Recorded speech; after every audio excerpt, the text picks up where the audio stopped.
And we're live, haha. Aha. Although we're still in the pre-show.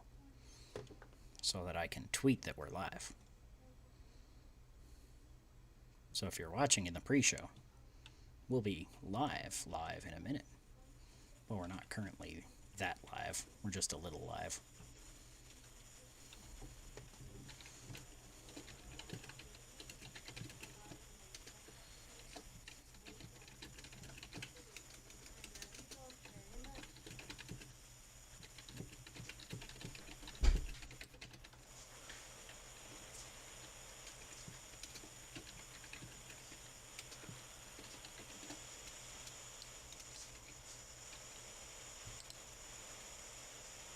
There. Now people can see it on Twitter. That's good. Yeah, Probably. probably. Where's my phone? Not that. I'm looking for this. There we go. All right. Welcome to the pre-show, anybody who's joining us. This is the part of the show where we talk about stuff while we set up the show for your entertainment, as far as you know. Hey, that rhymed quite a bit. Yeah, I'm a poet, and I would know it, but I'm very inattentive. Have you considered being less than attentive? Considered it. Ow.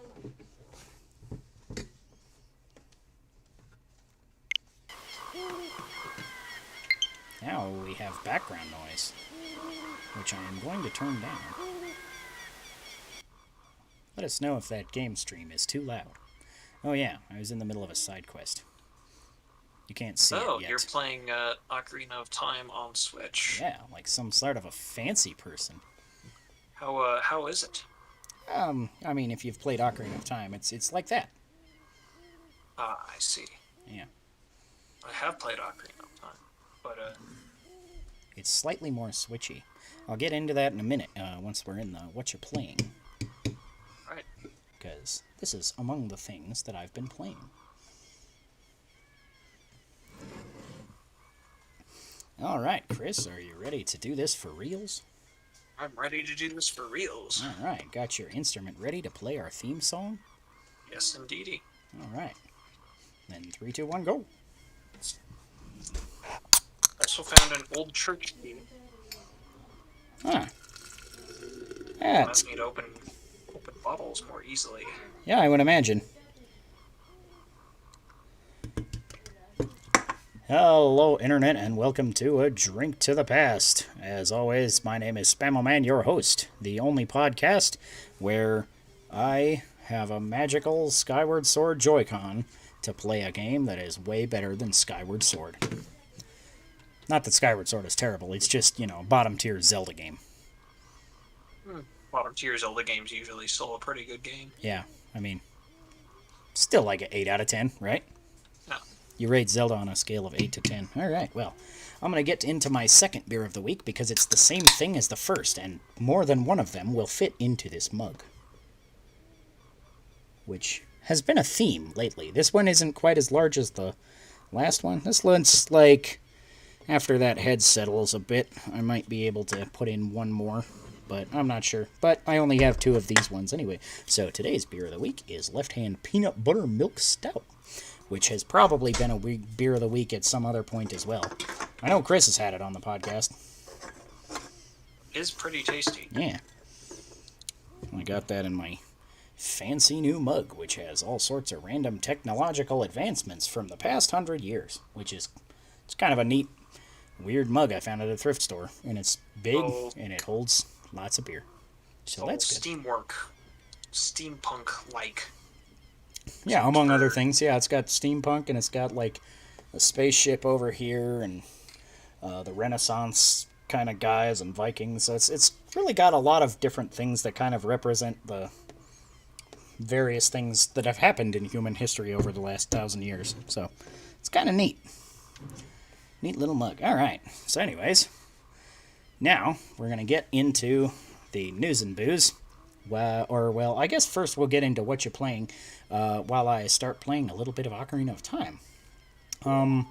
So I've been playing some Ocarina of Time because, as you may or may not know, the Switch expansion pack is now available for Nintendo Switch Online. So if you pay the upgraded cost, you get Sega Genesis games and Nintendo 64 games, which is kind of neat. And stuff. Yeah, so of course, me being the Zelda guy, I actually didn't try this first. I tried a couple of other games first because I've heard good things about Sin and Punishment, so I gave that a go. And Mario Kart 64 I have good memories of, so I tried that out as well. And Dr. Mario 64, because I actually kind of liked the mobile Dr. Mario okay, except it was like way too easy.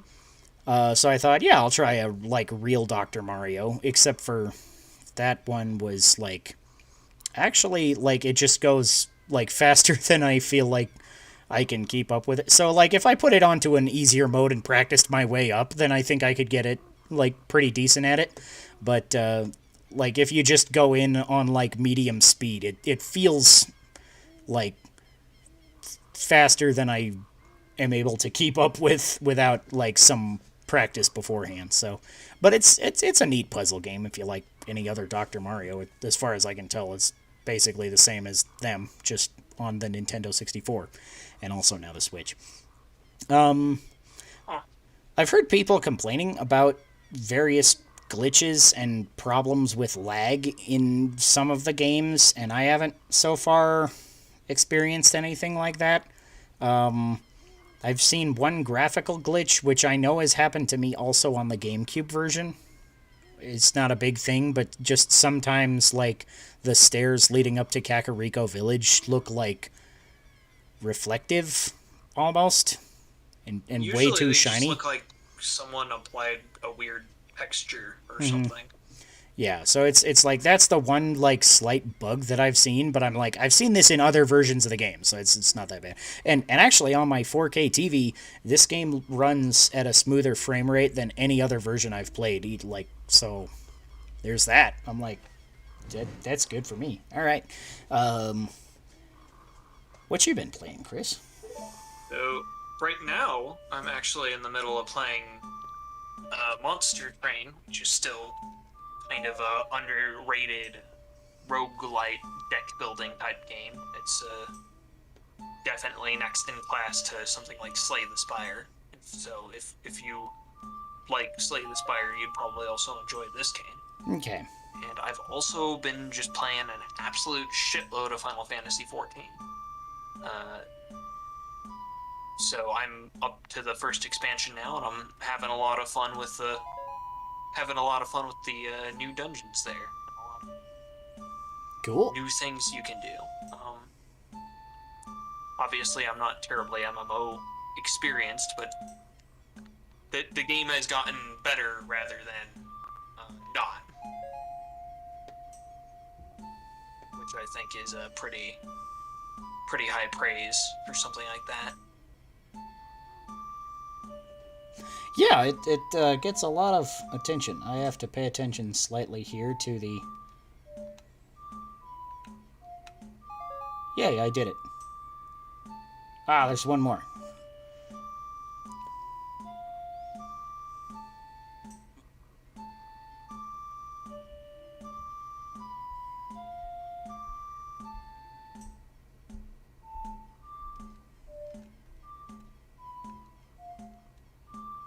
Was it left or right?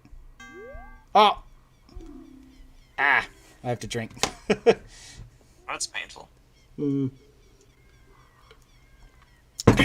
Alright, well, I have to pay a little too much attention to that, so I'm gonna come back to that later for that heart piece. Just so we can get the conversation rolling a little bit. Because most of this game I can kind of play in my sleep, but that one, that's... Some of these mini-games I really have to pay attention to. This says one that you really have to pay attention to. Yeah. Hey, look, I can go to Goron City. Is there a grotto here? There is. Haha. Alright, so you want to get into the news and booze there, Chris? Sure do. All right, you want to See, read it off and while I I stream only this see one game? piece of news and booze. There is only one piece of news and booze. There was another thing that I thought about talking about, and then I never got around to putting it on the document, and now I forget what it was. So if I think of it by the end of the news and booze, then we'll talk about it. But I thought this was a large enough topic to digest that we could probably spend a little time on it, because this is a wacky.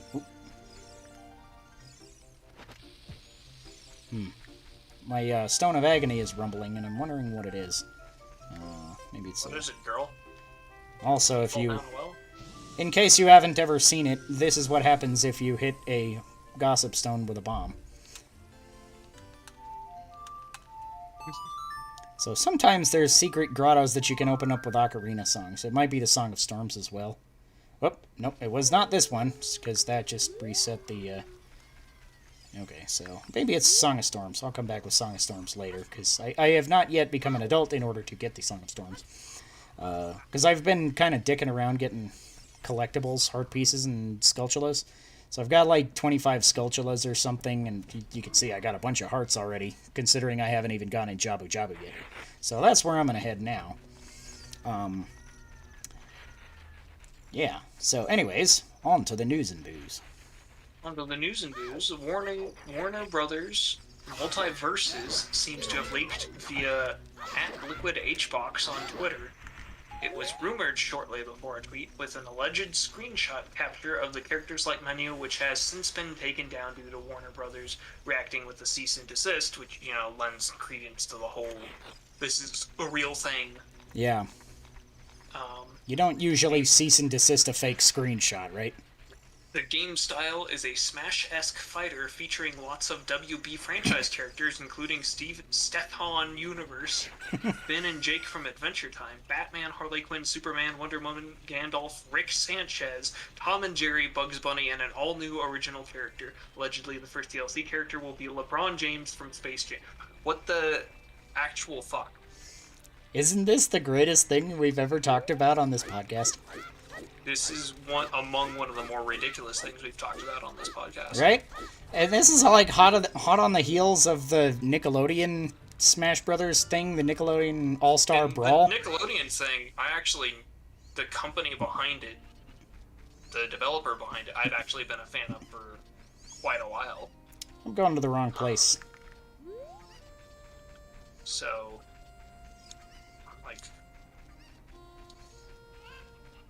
yeah, I didn't know much from them before. It seems to be getting mixed reviews from what I've seen, because one of the big complaints is that it's got all of these crazy, awesome licensed characters, but there's no,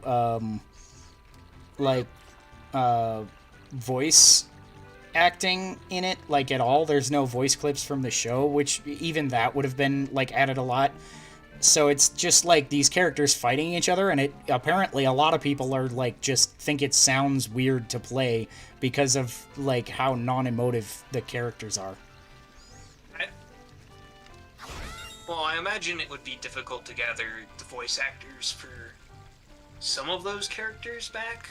Right? Yeah, because some of them they haven't even try. But yeah, they could have licensed pre-recorded voice clips from the cartoon from 20 years ago or whatever, He didn't. And this is the WB one you're talking about, right? The WB one is still kind of a rumor, but it's basically confirmed by I feel like it's confirmed by the cease and desist, right? Yeah. So there's that. But yeah, so the Nickelodeon one is the one I was talking about, where it's people are saying it's it just feels weird because it just feels a little cheap, is what it sounds like. But the gameplay is decent. Yeah, that tells me that I feel like that's the sort of thing where the publisher didn't shell out. Yeah. Which, with that kind of thing, it's you give a Smash Brothers style game with any decent crossover of licensed characters, then in theory it should be it'll sell to its target audience probably, right? No matter how shitty it is. Yeah. So from the sound of it, it's a decent game, but it just feels cheap in certain aspects because of that, is what it sounds like. I've kind of been intrigued to get it myself, but I haven't, because I was not as much... Like, I'm more intrigued by this WB one, because I was way more of a WB, like, Cartoon Network kind of kid than I was a Nickelodeon kid. So I would be totally excited to, check out some of these crazy things. And some of the other rumors beyond this were also including some more characters like Johnny Bravo and Mad Max. And just seeing all of these guys in one game would be, like, crazy, right? Johnny Bravo as a fighter beating up Superman is something I want to see. Yeah. I just want to see all of, like... And these are some wacky combos. Like, you get some weird combos with Smash Bros.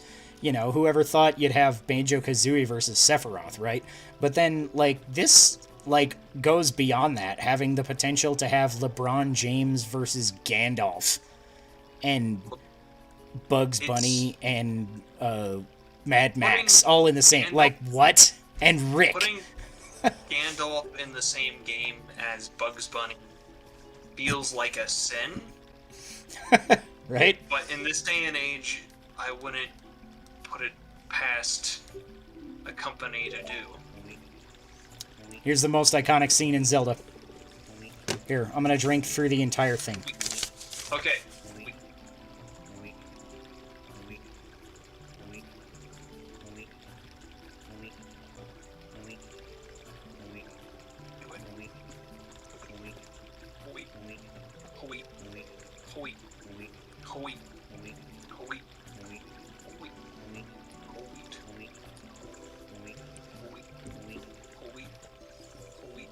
Ah, you didn't make it, Chris.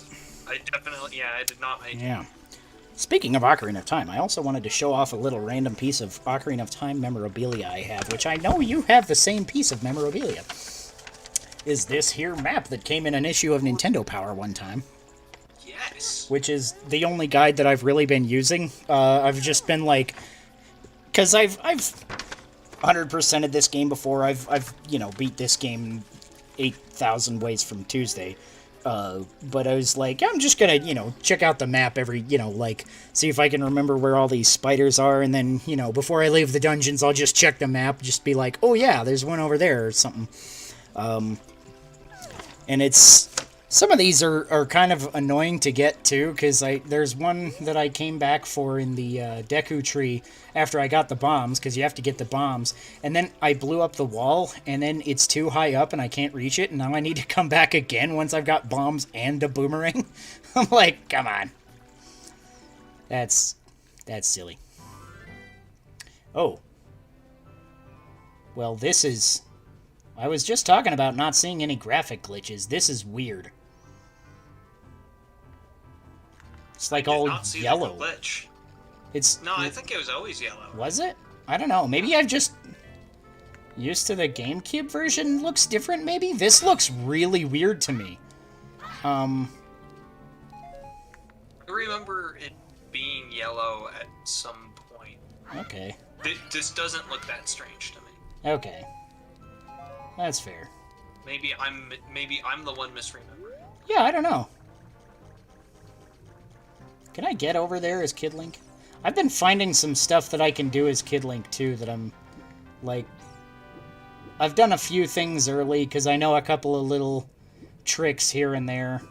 Let's see, I don't think I can get up there. I wonder if I get on Jabu Jabu's tail and, like, use a Navi Dive glitch if I can get that heart piece down there. Is the heart piece down there as a kid? Doesn't look like it. Okay, so I guess probably not then.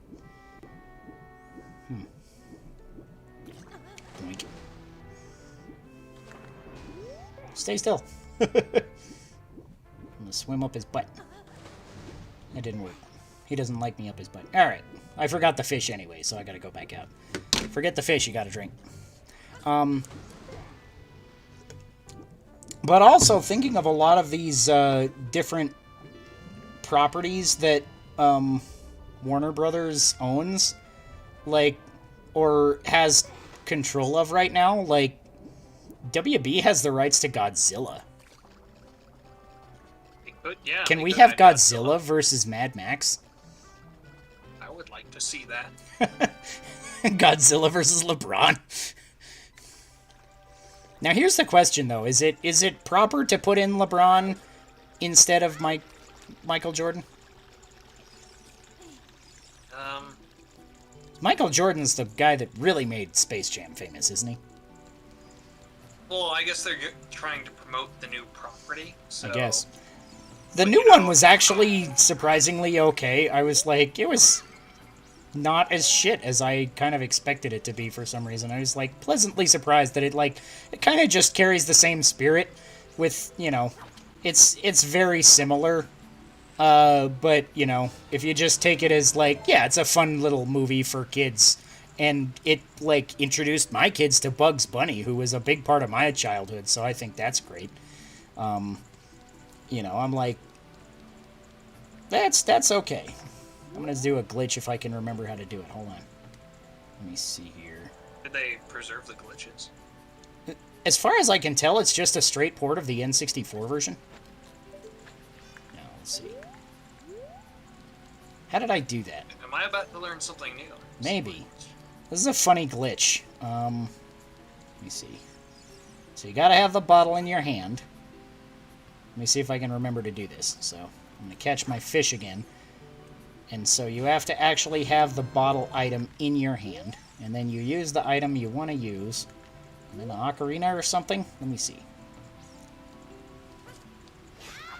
Nope, that didn't work. Okay. Oops.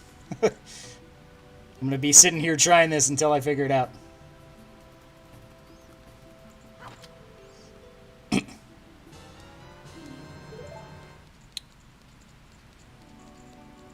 There might be something with menu swapping, too. I forget. Let's see. Well, that was our only piece of news and booze. Yeah. So, anything else to say about that? You have any other ridiculous WB mashups you'd like to see or anything? Let's see. I do want to see Mandy beat the shit out of everybody if they put Mandy in the game. Yeah, that would actually Billy be and okay. Billy and Mandy, get Grim in there. And Yeah. Hector con Carne while you're at it. No one remembers that shit. No one remembers that show. I used to think it was kind of neat that it was just like a double show. Because, like, they don't do that kind of thing anymore, Like, they used to do stuff like that. Like, they'd have the goofy stuff in the middle of Dexter's Laboratory, or, like, Pinky and the Brain in the middle of Animaniacs. That's another thing that WB owns, Pinky and the Brain. Who's going to win, Pinky and the Brain or Tom and Jerry? I'm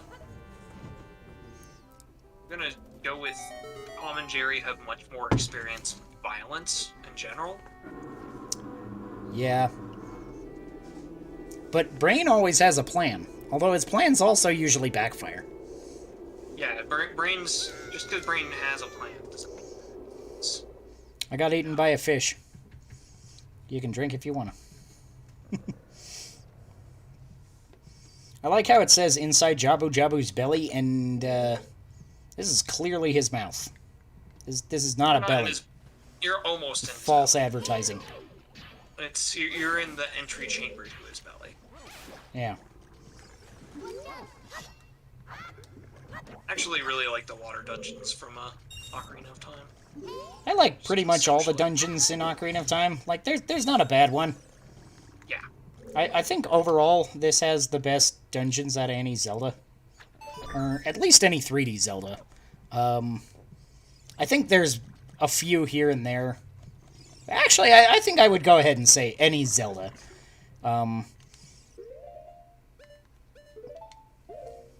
It's a bold statement. Yeah.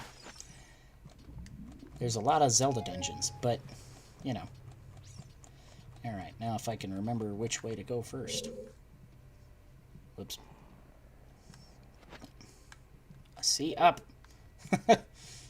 Ah, I got my stick in my hand. Look at my stick. See, you see it? See my stick? It's my wood. Stop showing me your stick, Sean. Alright. Okay. Can I get over there yet? I don't think I can. I think I gotta Nobody wants to upgrade see your the thing. stick. Nobody wants to see my stick. You afraid of my wood? I don't fear it. I just don't want to see it. I feel like that's a reasonable thing for anybody to say. Yeah, you know.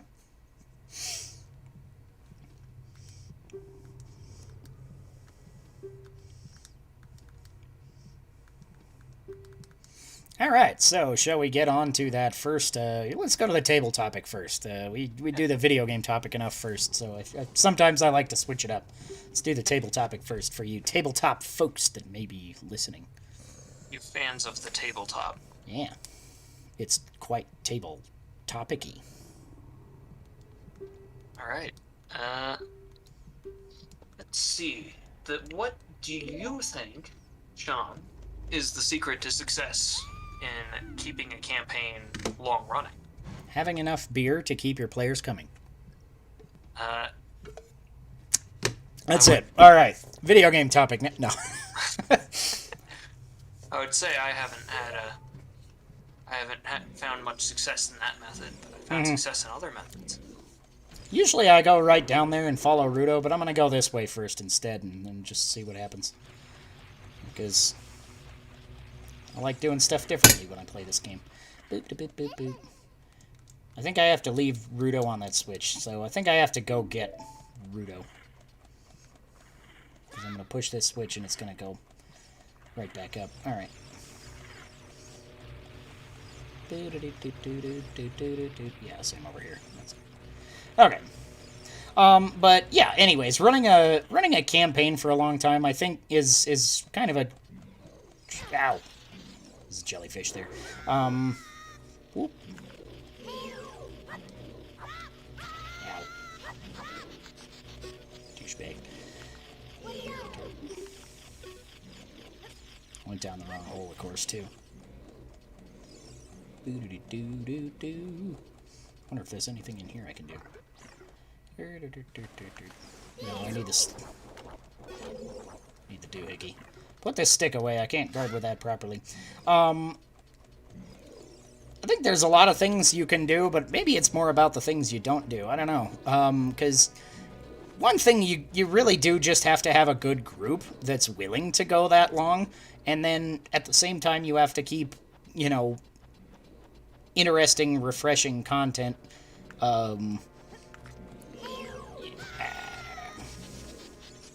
This is more difficult than I thought it was. I think I would say step number one is just having a DM who's willing to run that long.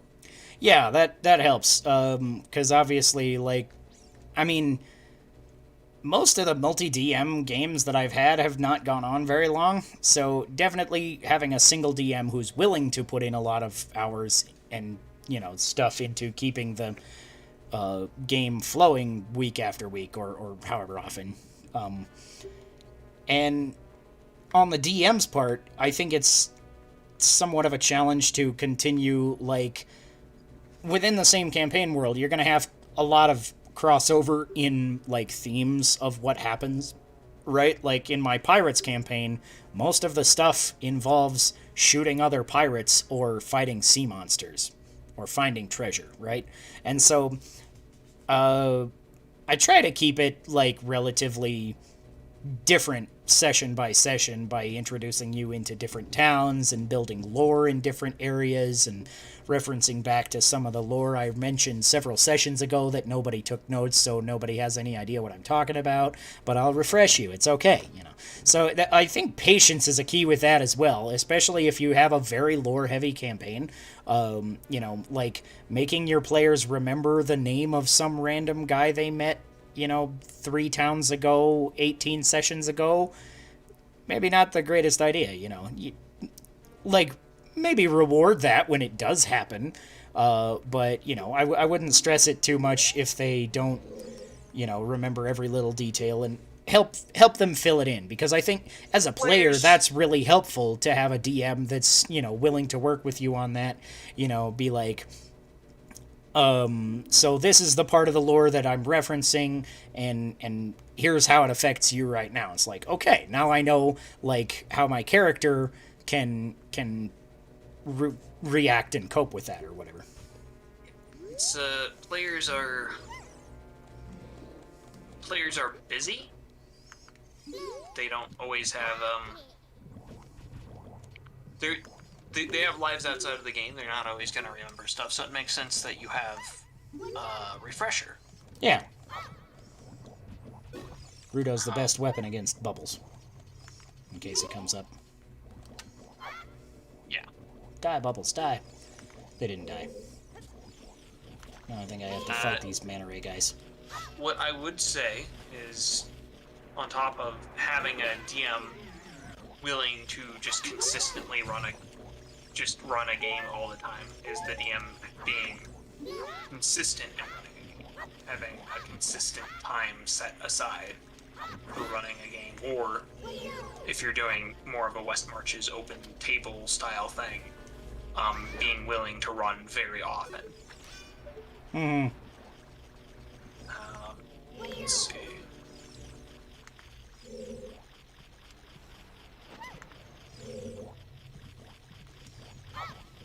I usually fight these guys, but now that I think about it, I don't think there's really a good reason to.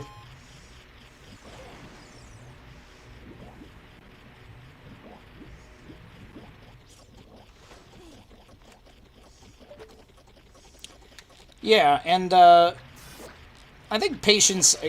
I was thinking about that as a, like I said, as a DM, you have to kind of be patient with your players a little bit. I think the players also maybe might have to be patient with the DM to some extent as well, because, like, you know, maybe every session isn't going to be a banger.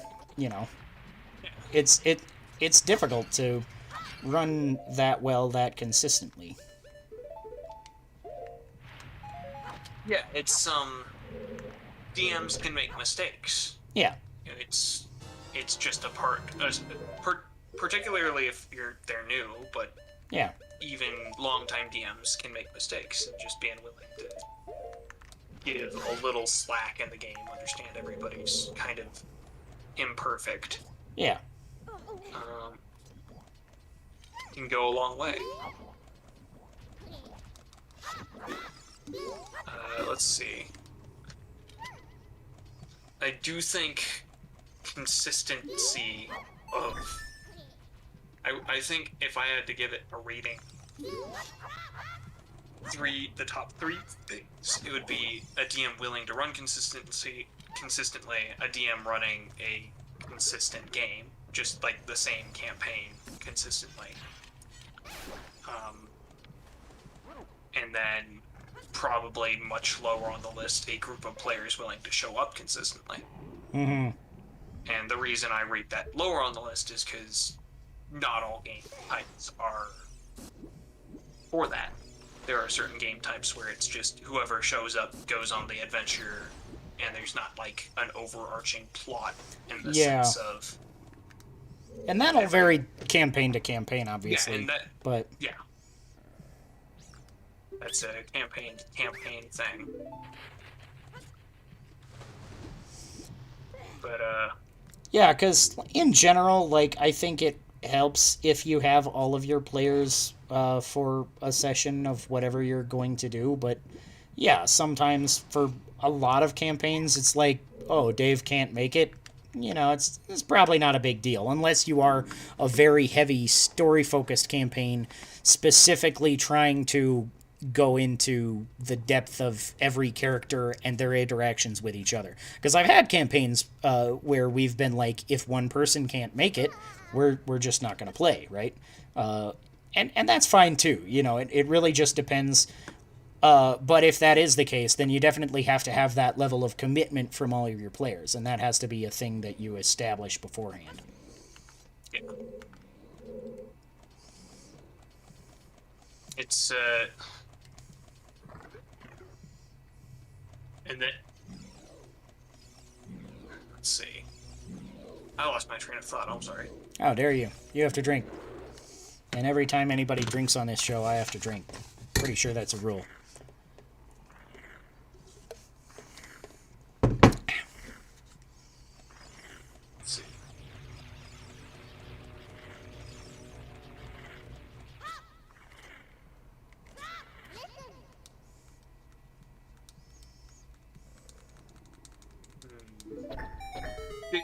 Get back to me. Oh, do you have any other thoughts at the moment? I'm Having ye old brain farts. having any old brain farts.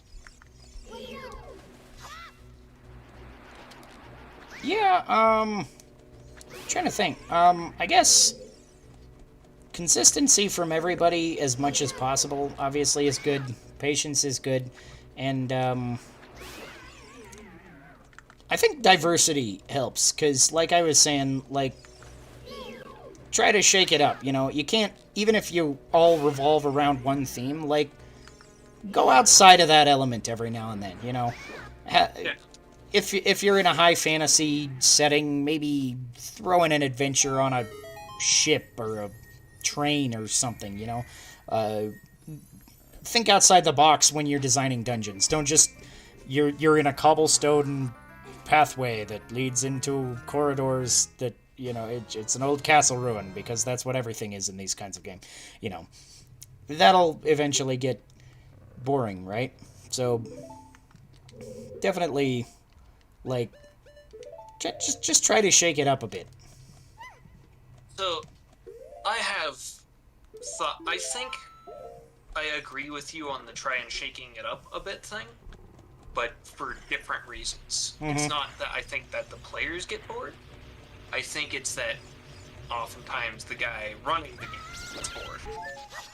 Yeah, that's fair. That could be a It's thing. they're like, oh, I've been thinking about this one thing for a long time now.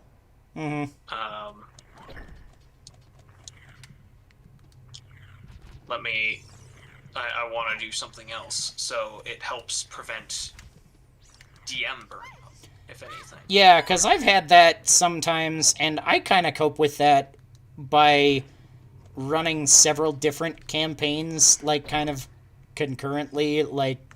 But that's a tricky thing to handle, because our group has had problems with the fact that too many of us have multiple campaigns.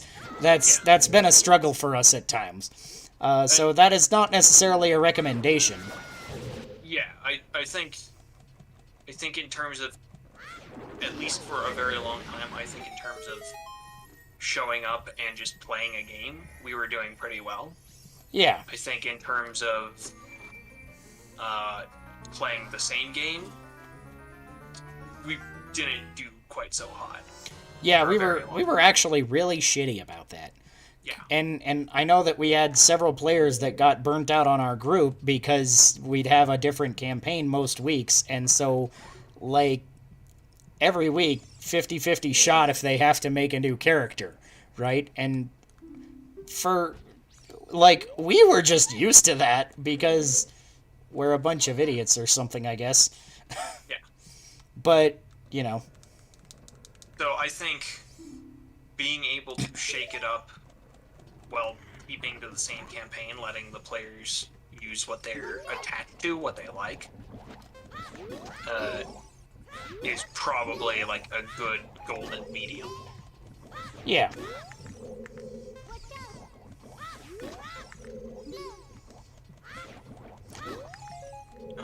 And shaking it up doesn't just have to be mechanically also. You can lay off the mechanics for a little while, you know. Make a roleplay heavy session or two every now and then.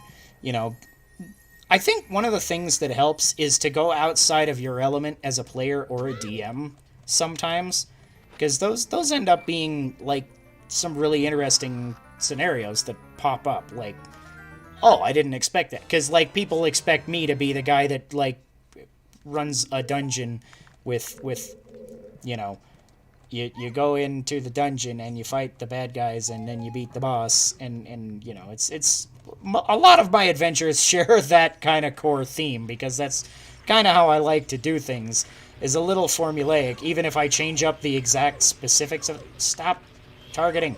There we go. I don't think that's having something you're comfortable doing as something like you fall back on is a bad thing. Yeah. I think Where did my boomerang go? some of those formulas, you use them because, you know, they work. Yeah. You can pull out a functioning game and have a good time with it. Yeah. But in terms of shaking things up, I think most players are willing to try something different for at least one session. Yeah. And if it's not their thing, they're like, hey, that wasn't my thing, let's not do that again. Yeah, but I find I get more compliments as a DM, like, if I do, like if I put you in a town that has an interesting concept or lore behind it. That's when I get the most compliments as a DM. And maybe that's just because it stands out a little, because it's like, hey, that was, a little bit different than anything I've really seen. So it stands out for that reason. So yeah, I dig doing that. I don't really have a specific comfort zone, I guess. Anyways, I just do what I do. Oh yeah, I can get that Skulltula now. Except I jump down like a mook. Oh, I can get whatever's over there too.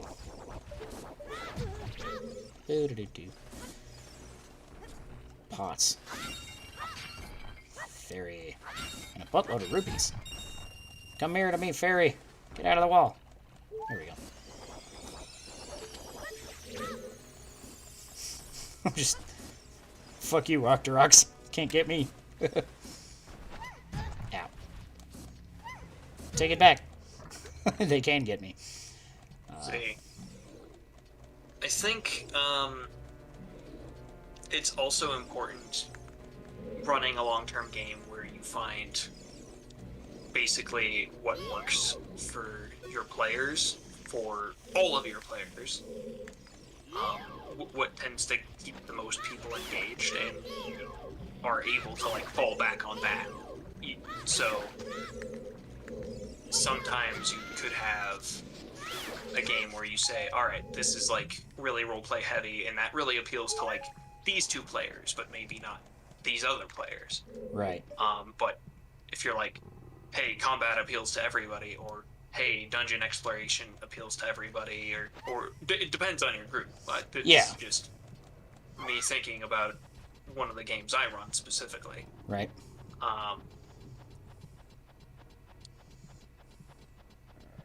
But you, Yeah, try to make it work for as many people as possible, even if you do occasionally change it up. Hey, look, Rudo came upstairs for me. That's convenient. Make sure the primary activity of a session that you can fall back on is one that all the players can enjoy, or at least participate in. Yeah. I think that's very important and Mm-hmm. often underestimated. Yeah.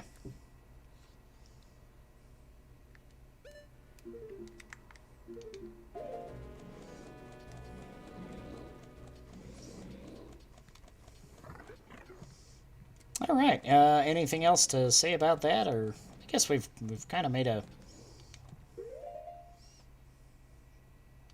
Here's my map. I'd say we've done good so far. Yeah. Need to get through the other Let's see. side of wherever I go.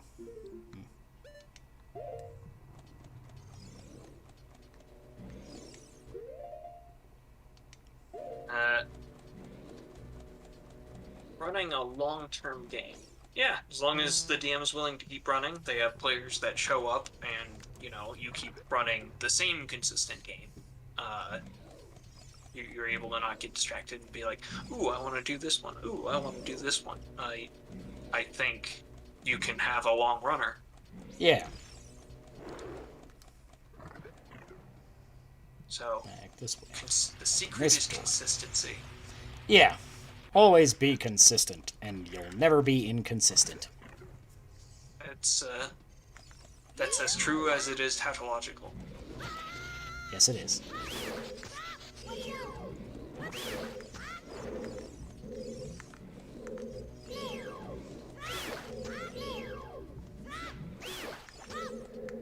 Right. All right. Move on to the video game topic. Yeah, I suppose that could work. Ooh, video game topic.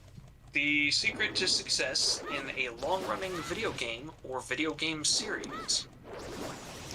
Let's see. Yeah, do you want to start on this one? Yeah, so I think the secret to success in a long-running...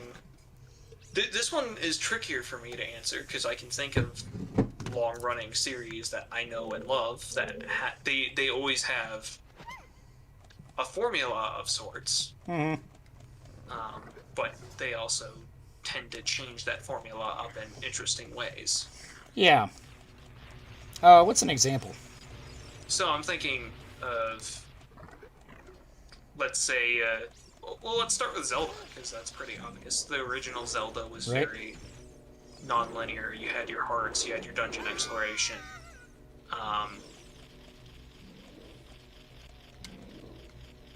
And you were collecting one item from every dungeon, exploring and finding secrets. Yeah. And that was very successful for that game. Zelda 2 came out. I know how you feel about that, and I know Yep. how I feel about that, which is I like the game and you don't. Yeah, pretty much. But Zelda 2 did a lot of experimentation with the formula that informed A Link to the Past.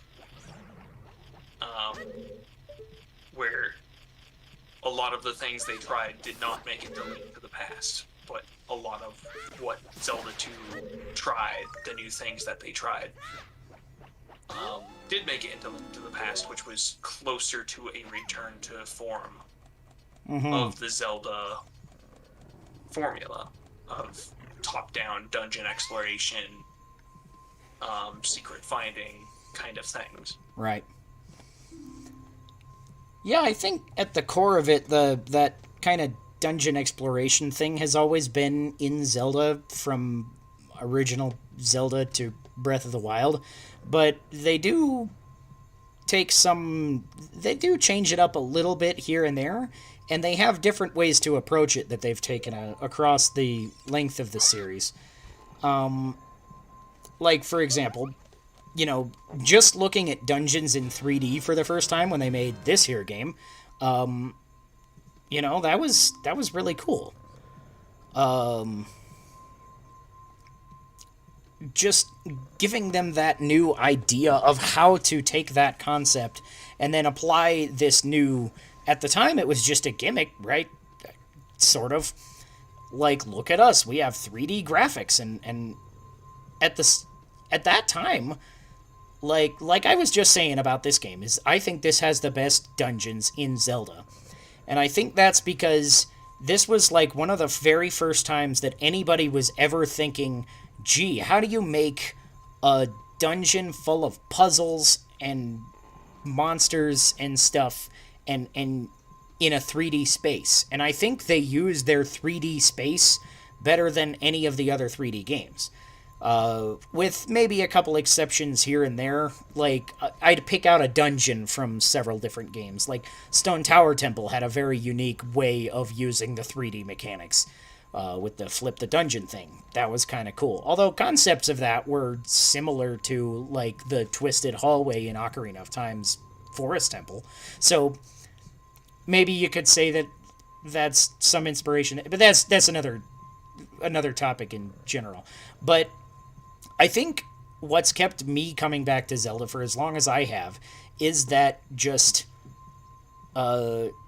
sense of adventure from just exploring in dungeons or the overworld or wherever you are, whatever you're doing. In any Zelda game, the core mechanic is exploration. And that's more present in some Zelda games than others, and it's differently presented in others. Like we were just saying with Skyward Sword, with my fancy-ass Joy-Cons here. That's a very linear game, and one of the reasons why I put it as a bottom-tier Zelda game is because the exploration doesn't feel as good. But it's still there, right? Because there's still secrets to find, there's still puzzles to traversing the overworld, and, just my only real problem with it is it doesn't feel like I'm naturally exploring as much as, like, Breath of the Wild or Ocarina of Time does, because, like, you get out of the starting area in Ocarina of Time, you can go to the Gerudo Valley and the ranch and the Lake Hylia and Zora's River very briefly and Kakariko Village and Castletown. Yeah. And now there's one of those places that you're supposed to go that is probably the first place most people go, but you can go to a lot of places. You can't really do very much in those places, but you can go there and you can look at them and you can be like, this is cool. I can see things. And then in other parts of the game, you can even like sequence break. Like I sequence break this regularly now. I like just in the last like few years I've started just doing the fire temple as the first temple I do. Just instead of the forest temple, just because you can. Like there's nothing stopping you. You know? It's totally possible. Yeah. And it's like, all right, this is kind of cool, you know? I yeah, it's partially because I know the game so well. I know where to sequence break. But also, I know people that, like, the first times that they were playing this, like, would do that. Or would go to the Spirit Temple before the Shadow Temple. And I always did the Shadow Temple first. I thought that was the correct order. I feel like there's an order the game wants you to go in. Yeah. But you're not always shoehorned into that order, whereas with Skyward Sword, you are. And I think that's one of the sticking points. Another thing is that Zelda is a very experimentational series. Like you said, it was doing a lot of experimentation in Zelda 2, and I do kind of respect it for that, because that hasn't stopped. Because to an extent, every Zelda game has experimented with something, right? A lot of them have had gimmicks of whatever the normal thing is at the time. Like the Wii had motion controls, so you get a lot of motion controls at Skyward Sword. You have 2 games that are entirely played with touch controls on DS. And at the core of that, you still have Zelda. But I don't think there's a game series that game to game, like, is so similar and yet so different. Like, even just, like, you look at the graphics of 2 Zelda games, and some of them, you would not even know that it's, like, the same series, right? If you weren't familiar with Zelda. You look at, like, a monster from Twilight Princess and a picture of Zelda from Breath of the Wild, and you say to somebody who's not a gamer, like, are these from the same series? They're gonna be like, no. You know? I don't know, maybe. It depends. I don't know. I guess depends, but, you know. Now I'm going to do the most annoying-ass mini-boss in all time. I think something else that is interesting about Zelda specifically is that each game in the series does something else the best, in a sense.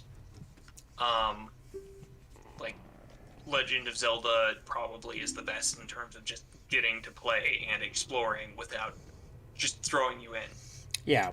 Zelda and complete 2's no limitations. Just like, you're in the game, you can do stuff. Just Yeah. You can go to the whole world, right? Link to the Past is probably one of the most cohesive of the games in terms of just unifying all of the elements of what makes Zelda Zelda. That or Ocarina of Time. Yeah.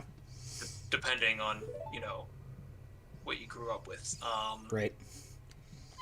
Majora's Mask probably has the best side quests in the series. In Yeah. terms of just making you engage. Breath of the Wild has the most, just kind of really hits that exploration urge. Yeah. So all those games have something different to offer. In terms of what they do well while still not straying too far.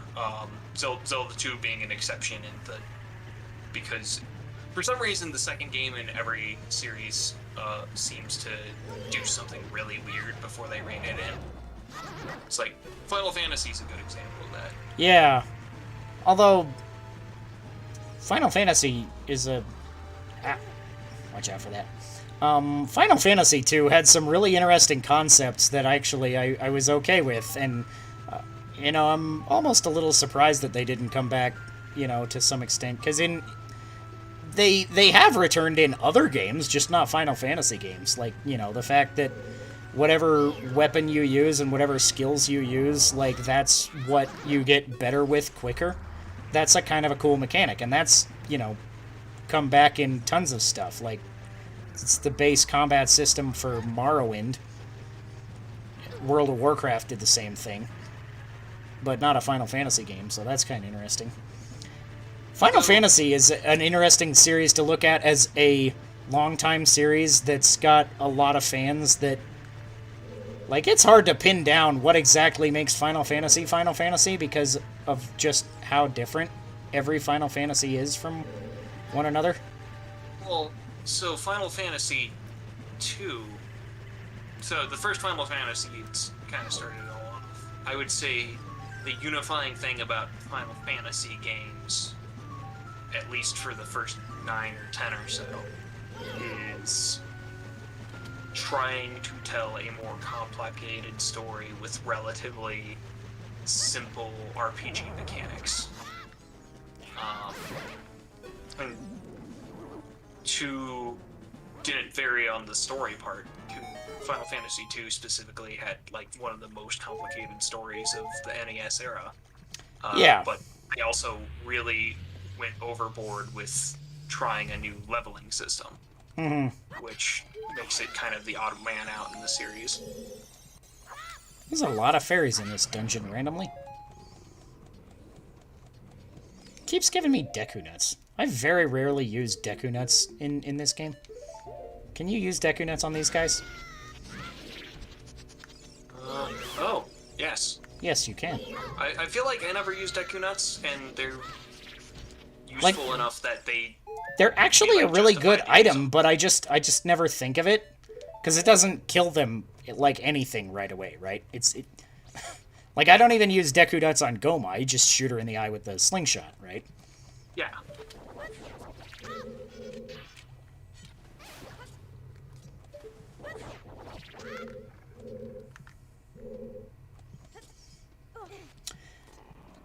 Yeah, so Final Fantasy is definitely a weird one, because I agree with you, especially because, like, the first, like, 9 were relatively the same formula, just, you know, somewhat normal, for lack of a better term, JRPG mechanics, and, But I would also say that they went very much in the direction of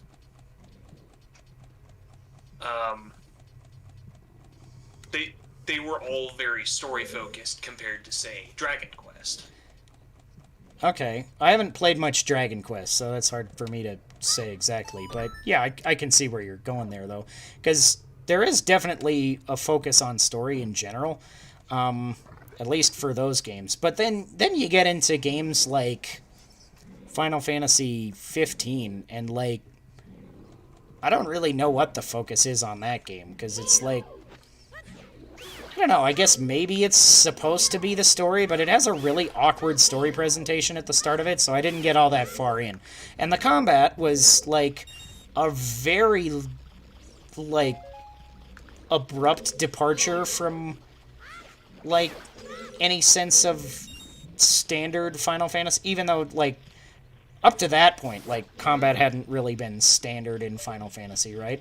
Because Final Fantasy 12 and 13 had already completely changed what we knew as combat, and then, of course, Final Fantasy 11 and 14 being MMOs probably had to, you know, change everything up a bit. I would say Final Fantasy 12 and 13 are among my least favorite of the Final Fantasies. For what I would say are...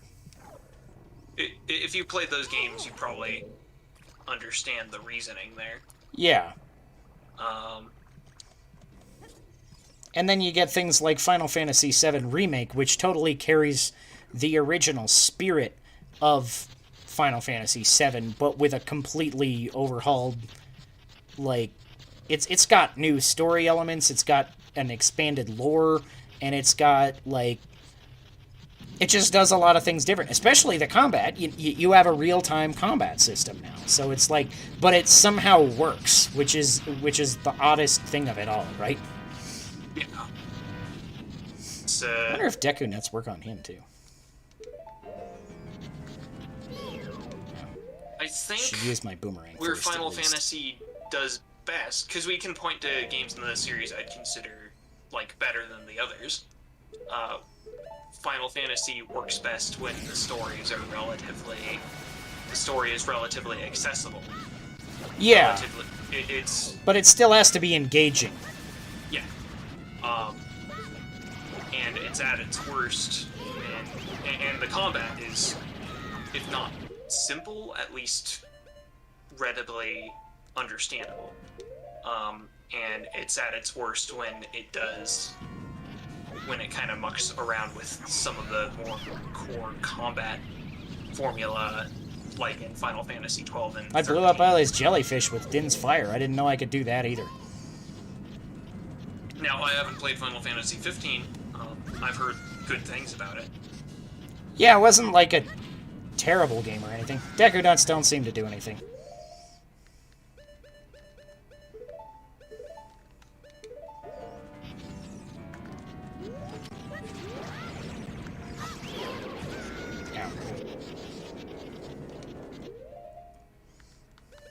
I'm gonna blow up the rest of his jellyfish now too. Just gonna Din's fire. I mean, it worked, right? I mean, fair enough. Boom. I had no idea I could do it. I usually don't get Din's fire before I enter this dungeon. I usually come back for it later. So, again, I've just never thought of this. We've talked a lot about video game series here, but how about individual games that have just been long running? Like just a long runtime?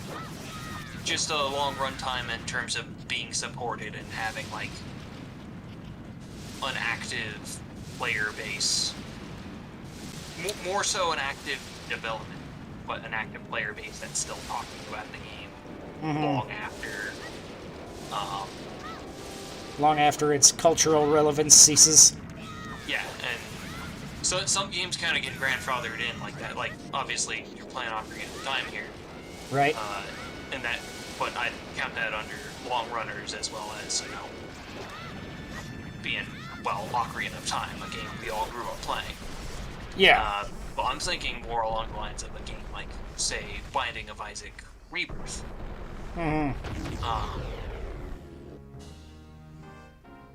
Where a game like that, it's been, the original Binding of Isaac came out in 2011, and that game is still receiving updates and still has people playing it. There is a man who has built his entire career off of just streaming that one game. And he's done literally nothing else. That's a lie, but that's what he's known for. Right, yeah. I don't know. I guess for, like, legacy games, like, some games just, like, especially if they were among the first to do something, they'll end up with that legacy. Like, obviously, Ocarina of Time was among the first 3D games to be good, right? Because, like, in early 3D, and especially Ocarina of Time's camera controls hold up to this day. They're still perfectly functional. They're not nearly as convenient as having a twin stick, but, you know, for what the system was at the time, the camera controls in Ocarina of Time are better than the camera controls in literally every other game on that system. And I remember playing games at that time, in that early generation of 3D on the N64 and the PS1 and through to like the PS2 and GameCube era and original Xbox. A big complaint I had about a lot of games was the camera angles sucked, especially in like some games where it would just like give you a static camera and you'd move your character around in the area or whatever. Like the old Lord of the Rings games did that. And there's a few other games that did that. And sometimes it would just give you an atrocious camera angle that you're like, I can't see what I'm supposed to be doing. You know, there's like an exit on one side of the screen, but it's obscured because the camera is pointing a stupid-ass direction. That was a big thing, that it took everybody else 2 more console generations to figure out until we had standard twin-stick controls in basically every game in the world, right? And Ocarina of Time figured out a way to make it work anyway. So, I think it's if you're in that first generation, you don't have to be the first game to do something. It was obviously not the first 3D game. It was not the first 3D game with camera controls, but it was among the first few, and it was the one that sticks out with people as being one of the best camera controlling games in the N64 generation, at least. And it does other things like that. That it's the first 3D Zelda, right? That's enough of a thing for it, right? If you could say it was like the first 3D adventure game or something, that would be, obviously that's not true either, but it's like, it's the first 3D adventure game of its kind, right? It's the first time where you're solving puzzles in a 3D space where you literally need to make use of all of the 3 dimensions, right? And so I think that's where the legacy comes from, is in a lot of cases, because I haven't had a game like this in a long time, where it's just like, I'm gonna keep playing this again and again forever, or even that just like, I'm gonna remember this 20 years from now, because I remember Ocarina of Time from 20 years ago, but like, the games I'm playing today, I think there's very few of them that I'm going to remember that much in 20 years from now. I think Final Fantasy VII Remake will stick with me a lot, because it was my, you know, I'm not killing myself during COVID game. But, you know, it's just, I think legacy is a hard thing to really do anymore. There was a lot of legacy games, like, back in the day. Like, I still go back to the original Legend of Zelda and Link to the Past sometimes, because they have similar legacies. They were, you know, of their time, some of the best thing. It's like, if you wanted to encapsulate a time period in gaming, one of the best things you could do is just pick the Zelda game from that generation, right? Yeah. That would be an okay way to show people what gaming had to offer at the time at its very best, is just, here's a Zelda game. As for some other specific games that last a long time, I'm kind of thinking, like, Halo, or World of Warcraft, MMOs, stuff like that, where it's like, it gives you some amount of the game as a service, or like, it keeps you coming back by regularly adding content and things like that. Notification here, what does this say? YouTube is not receiving enough video to remain. Videos will experience buffering. Okay, so I think it's telling me to play the game more. So I'm gonna start playing the game a little more. What was I talking about? Yeah, so those kind of games, I don't really know what draws people to them. I come back to Halo regularly, but it's not really for any of the, additional content. Like, I don't come back because, like, oh, okay, Master Chief Collection has a new season in their multiplayer mode, right? So, you come back occasionally because you were originally invested, it seems like.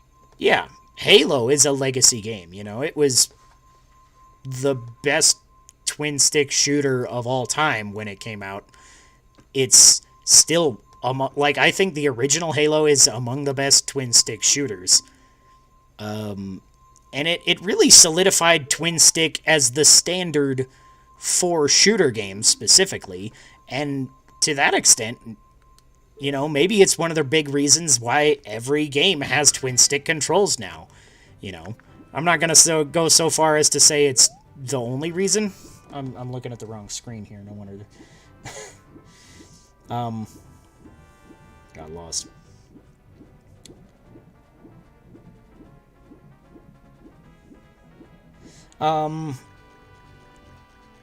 But yeah, like, I think Halo was very influential in that, because, like, I had played I don't think I'd played a twin-stick game before Halo. And now, like, every game is twin-stick. That's just how games work. Right? For people listening, twin stick in this instance doesn't mean a twin stick top-down shooter like Binding of Isaac or Enter the Gungeon. I pushed B, I didn't want to play the game. It means left stick moves you, right stick lets you aim. But in first person. Yeah, speaking specifically to twin-stick camera controls rather than anything else. So, yeah, I guess a lot of these games they were the first of their kind. Yeah. So, I mean, even World of Warcraft was the first. It wasn't the first MMO, obviously. Right. Things like EverQuest. Other games existed before it. Yeah.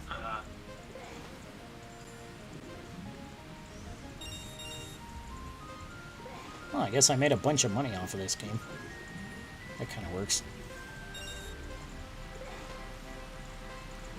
Congratulations on your money making. Yeah, that works. I didn't mean to go into that game. Is there a secret here? No. Too bad. Yep. You failed.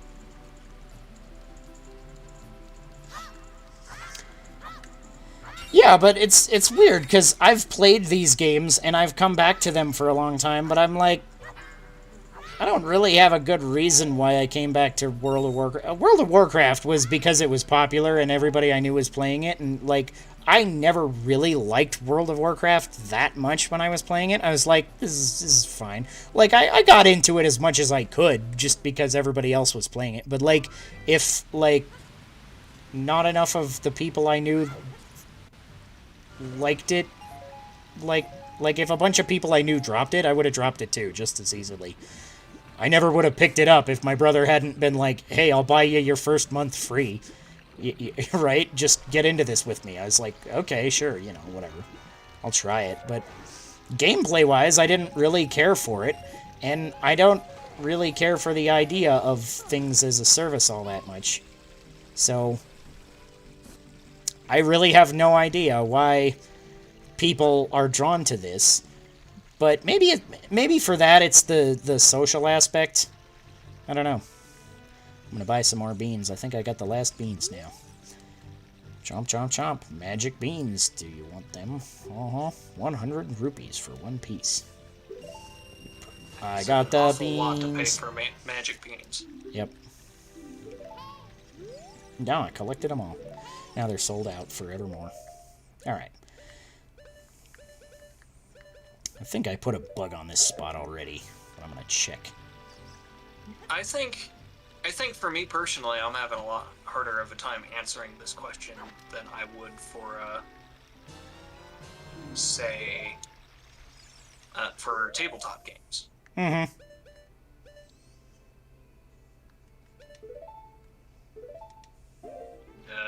Let's see.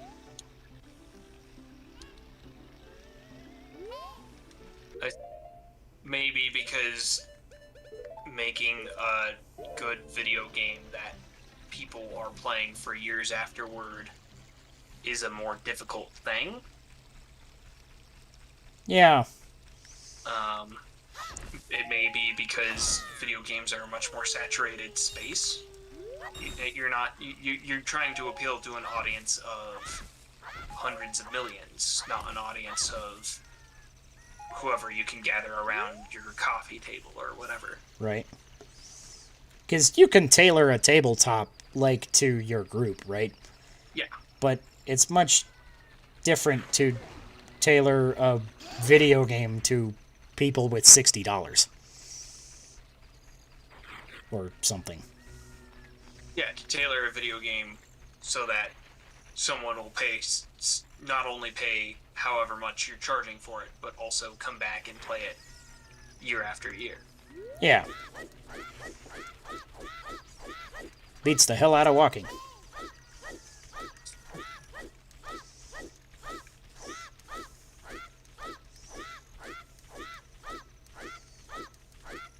That is a noise. Yep. And now I'm here. That was fast.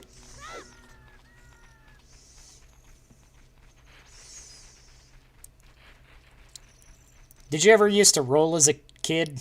Did you roll to get everywhere because it's faster? Yeah, absolutely. Because that's how that was. That's how you should do it. But you never upgraded to the side hop? I upgraded the side hop very late in life, I'll say. Uh-huh. I've only kind of recently started doing it, like, and it's conditional. It's like, if I'm going, like, across Hyrule Field, basically, I'll kind of point myself in the right direction and side hop. Why did I come here? Deku Tree. Skulltula. So yeah, now I'm going to go collect collectibles for the rest of the video, because that's what I'm doing now, is collecting lots of collectibles and stuff. So is there anything else you wanted to say on that? I don't think I have anything else. I think I need to have more thoughts on this personally. Alright, well maybe we'll revisit it then, at some point. If either one of us releases a successful game, that would be the time. Successful video game, that is. Yeah, if I ever release a successful video game, I will let you know. Alright. I would hope you would. Yeah. It'd be really weird if you didn't. Wouldn't it? You just are like, oh yeah, I was in the middle of making this game. Mm-hmm. Alright, well, thank you for joining us. We have been A Drink to the Past. As always, my name is Sean Michael Patrick Thompson, and I am joined by co-host and or guest. Forget which one of these doors it is. I think it's this one. Fuck you. It's this one. Yay. Okay.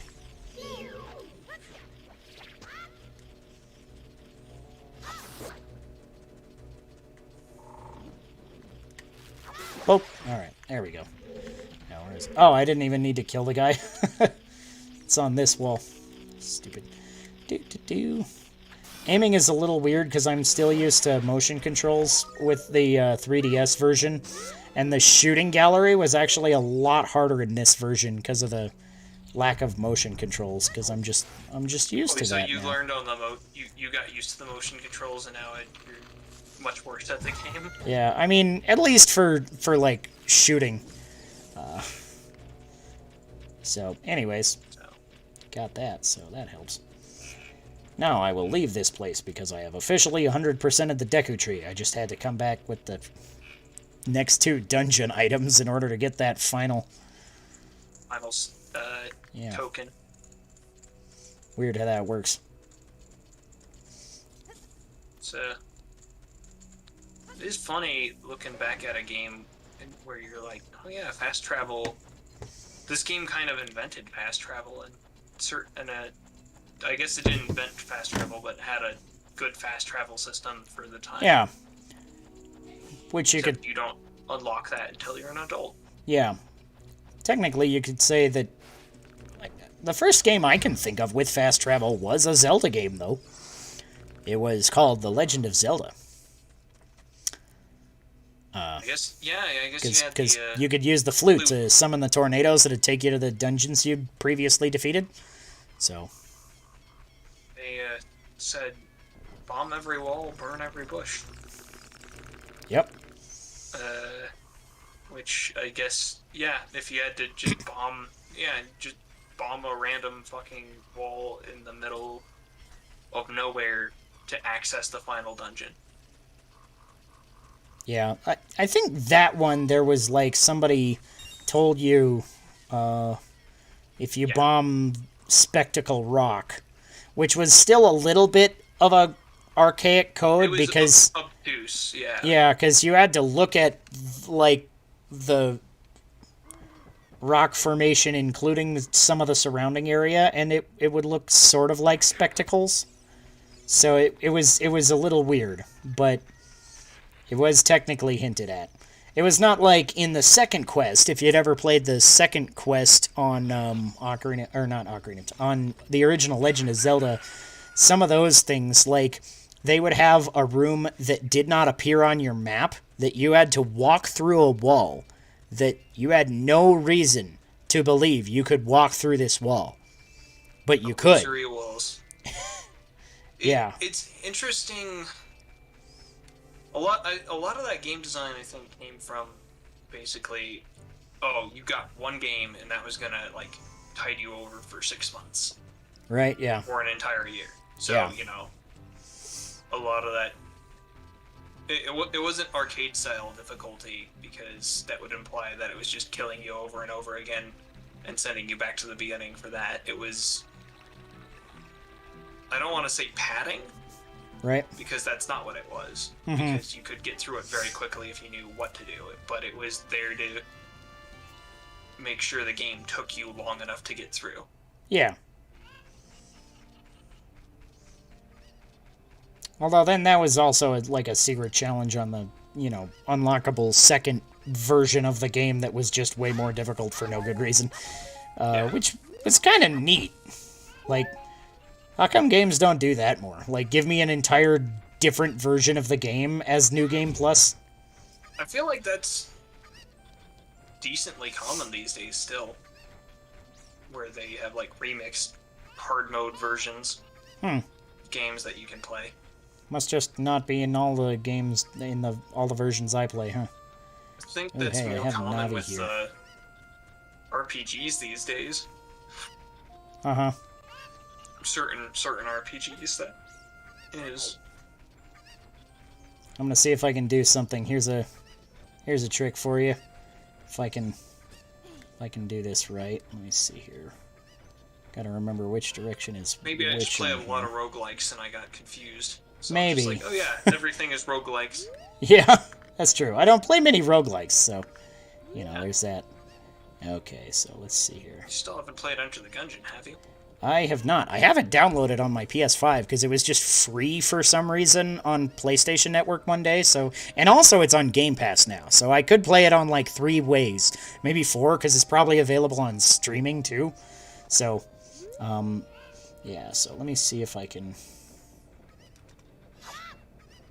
Oh, that would. Hold on. You need to play Song of Storms, or are you trying to sequence break? Yeah, sequence break. Oh, here's a glitch if I can remember how to pull it off.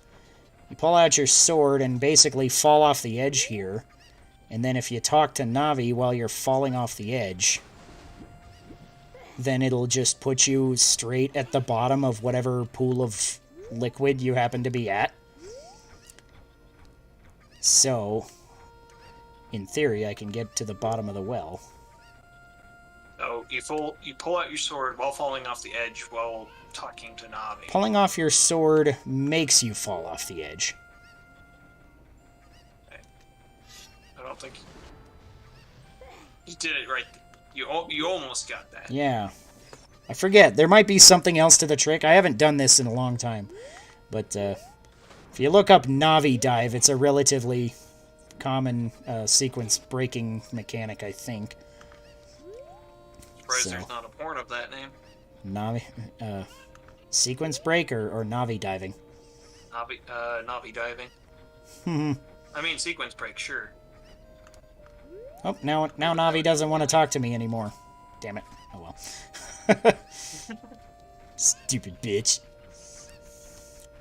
Actually, I like Navi more than most people do. I guess we're at the end of the podcast now. This is the part where we talk about inane bullshit until somebody says something really awkward, and then I cut off the thing, which is, I guess it has to be more awkward than talking about Navi porn. So, what was I saying? You're talking about Navi porn. Was I really, Chris? I mean, yeah. Oh, Technically. okay. I think I bombed both of the walls. Like, it was related that I to the need get conversation. through here. Do. And maybe you were talking about Navi porn with my face.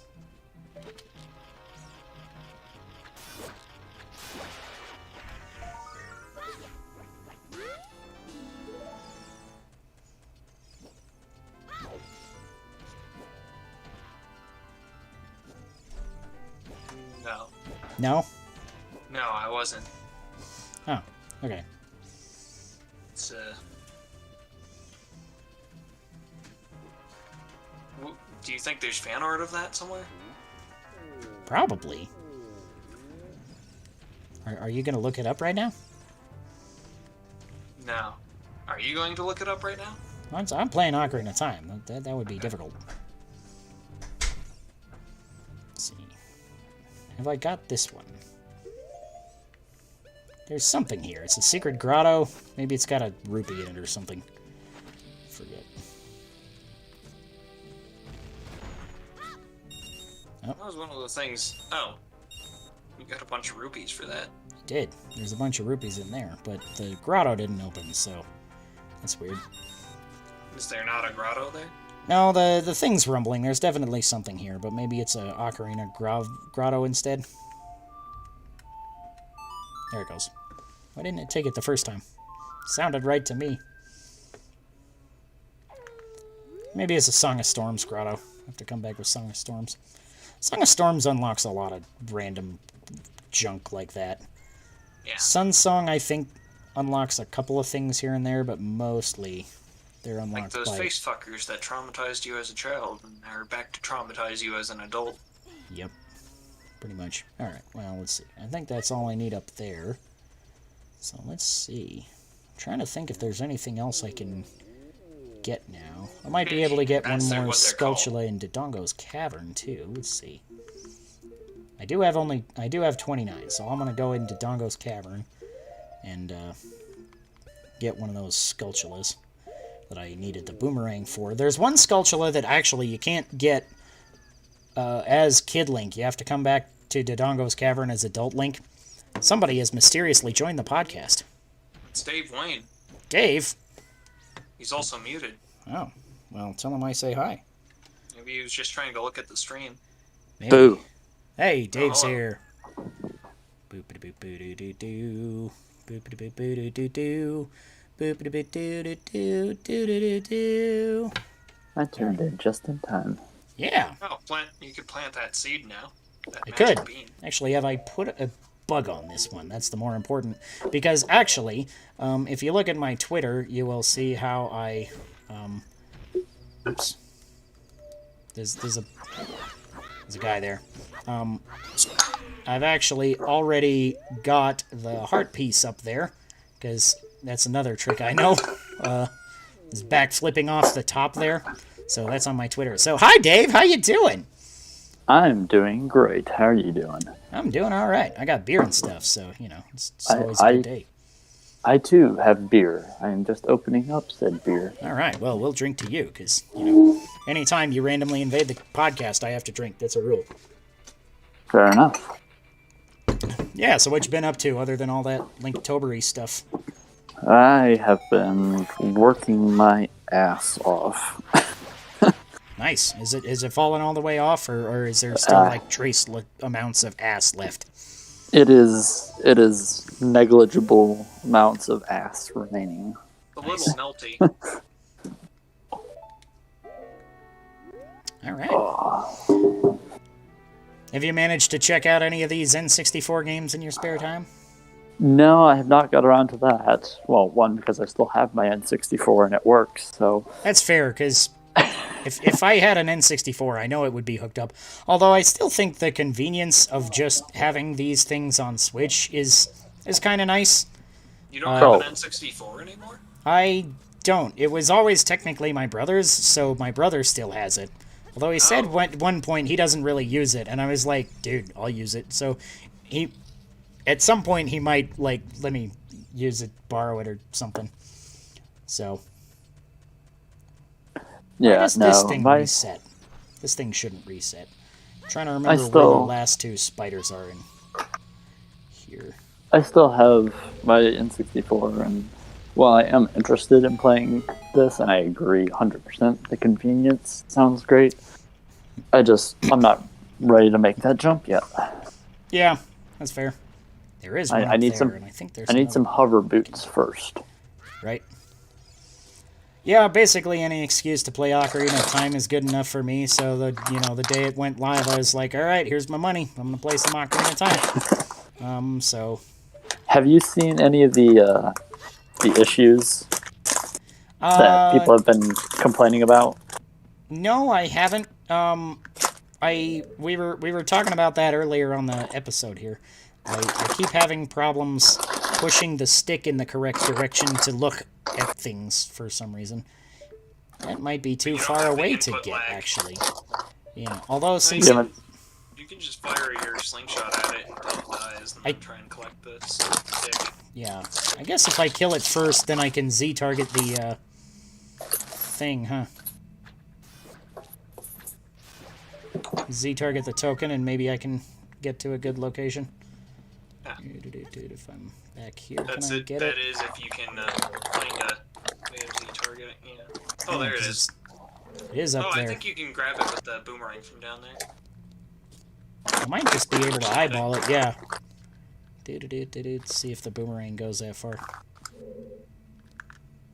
The boomerang in this game goes, like, insanely far.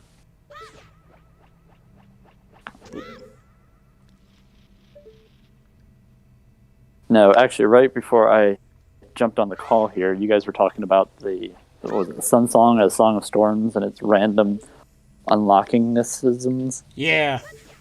Did you happen to see my windmill man theory that I posted? I don't think On so. Twitter? That doesn't sound familiar. He's a harbinger of destruction. Probably. Well, kind of. My theory was that... So you know how the Happy Mask Salesman kind of is aware of multiple timelines and stuff like that, and it's kind of heavily implied through Majora's Mask that he may or may not be something other than, like, normal Hylian. I Right. mean, he's literally Shigeru Miyamoto. Well, yes, but... I created this world and I can take it away. My theory, using him as kind of a model, is that the windmill hut guy is also some kind of extra worldly entity, chiefly because of the whole Song of Storms paradox. Mm-hmm. So the fact that you learn the Song of Storms as an adult from him, who claims that he learned the song from when a kid came in and played it on an ocarina.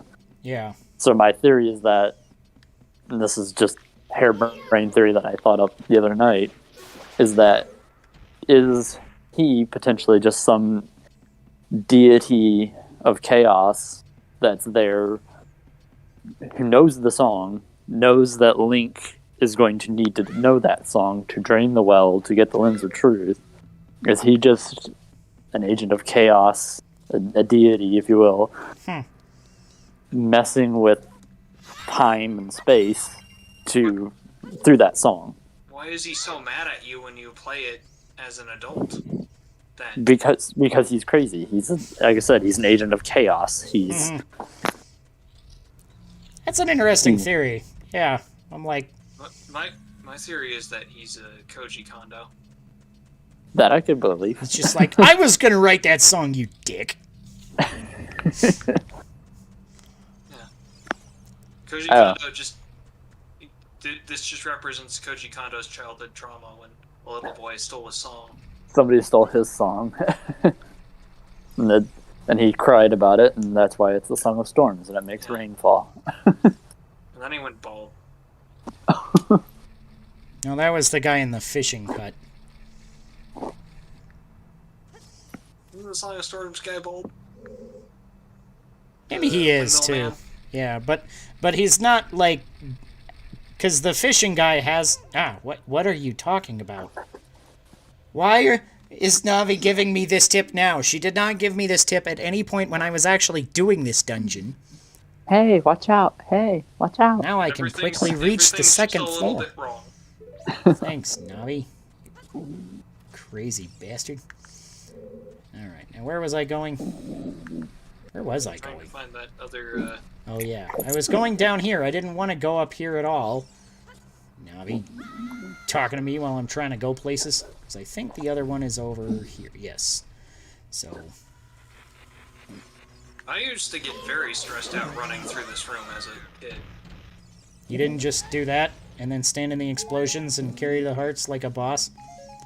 No, you know how you perceive things. Yeah, so this is the differently. You're like, other one. Were these baby Dodongos scary? the fact that they came up from the ground and I was always on the lookout for them always made me tense. See, I had that thing with the baby Gomas. They were always They freaking kept me falling out. from the wall or whatever? Mm-hmm. Let's see.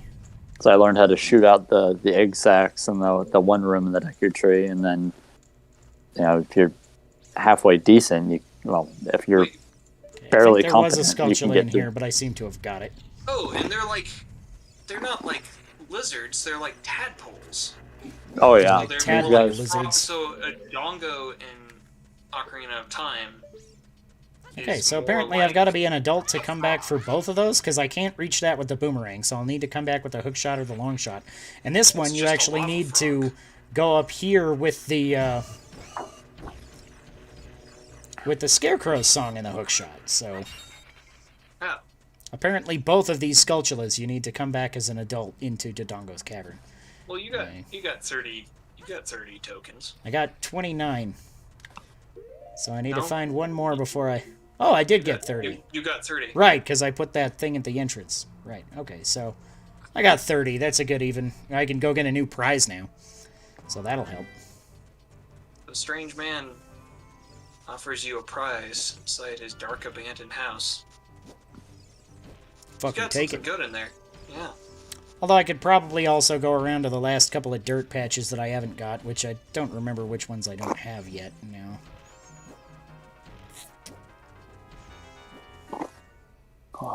I haven't got the one in Death Mountain Crater. Actually, I'm going to go do that one, because then I can get that heart piece, 2 heart pieces actually, when I come back as an adult. Are in you a trying very to short amount of time. 100% just Yeah, I grab am. everything as soon as possible? Yeah, just getting as much as I can on my way if I remember it and stuff. And like I said, I'm checking this little map thing I got, so... Because it's been a long time since I've 100%ed it, and I thought it'd be a fun little run to do.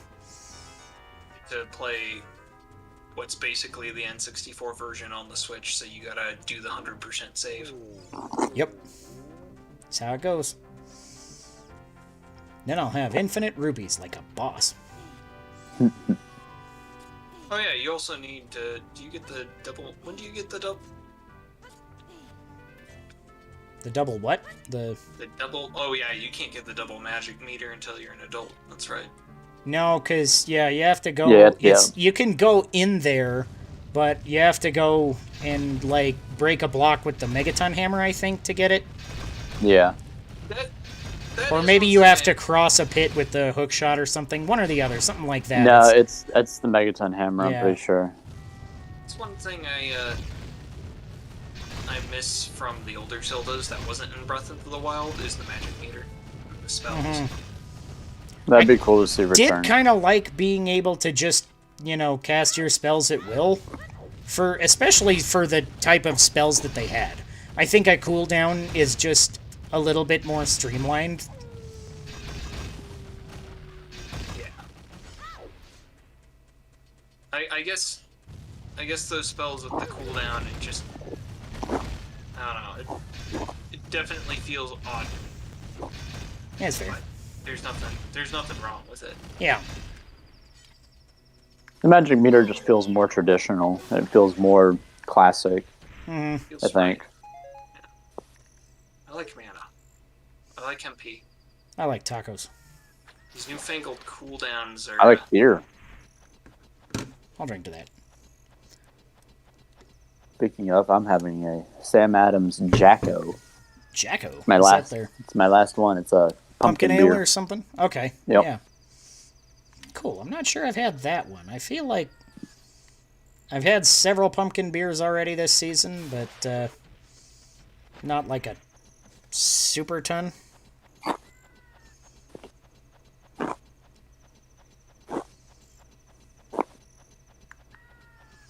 No, I think I'm on- actually I can get one of these heart pieces as Kid Link if I rush it.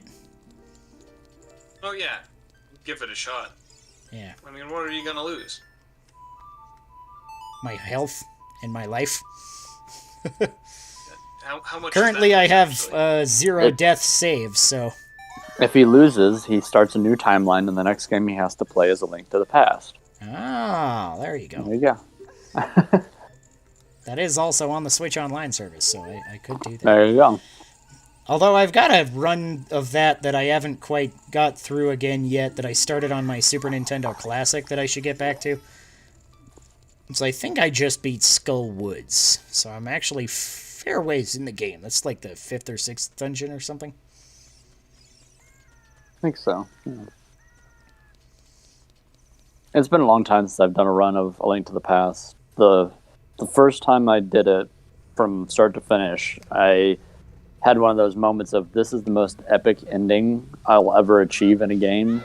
Because I beat Ganon with, I think I had like a quarter heart left or half a heart left.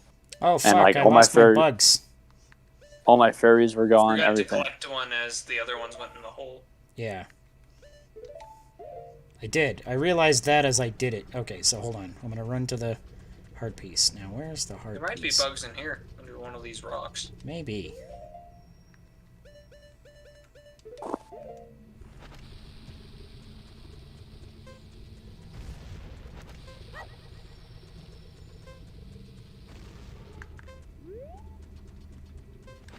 What? Oops. Do you have to smash that rock with the Megaton hammer? I'm not sure. I might have just missed, so I'm going to try again, but... You definitely missed with that second bomb. Yeah, that third one, yeah. Nothing doing. So, yeah, I think... Wait. There you go.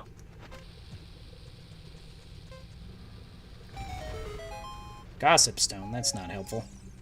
I was like, is this the Great Fairy's Cave? I knew it was somewhere right around here. But no, it's not. Okay, so no. Okay, I'm gonna run out and come back in. Okay. 7, 6, 5. Go, Link, go! Alright, I made it. Without taking any can- damage. I can tell exactly how far behind my stream is now. Oh, nice. Because I have the YouTube stream up. I'm exactly 10 seconds behind on the video. Nice. There's a little bit of a tape delay there. Yeah. Alright, is it this one? Makes it, Yes. as guy who checks in on the stream to make sure that it's running smoothly occasionally, it makes things very awkward sometimes. Do you usually watch the stream on there instead of on the Discord? I have 2 monitors, so I watch the stream on both. Aha. I actually also watch the stream on both, technically, although I don't usually watch it. Depends on what I'm streaming. If I'm streaming a PC game, then I'll watch it on one of my PC monitors. But I actually have a third monitor that's actually just a TV setup when I stream console games, because my... I have a really cheap card. Whatchamacallit? Input card. Yeah, your input card is a little, So I get, like, a second... Aha, I knew there was one in here. That's why I went back in. I thought there was one back here. I wasn't entirely confident, but I went back in anyway. And I was right. I'm amazing. Ha ha ha. Alright, Are you gonna talk to K-Bora and have him fly you down the mountain? yeah, that'll probably work. Boop. It's just like subducting little boys.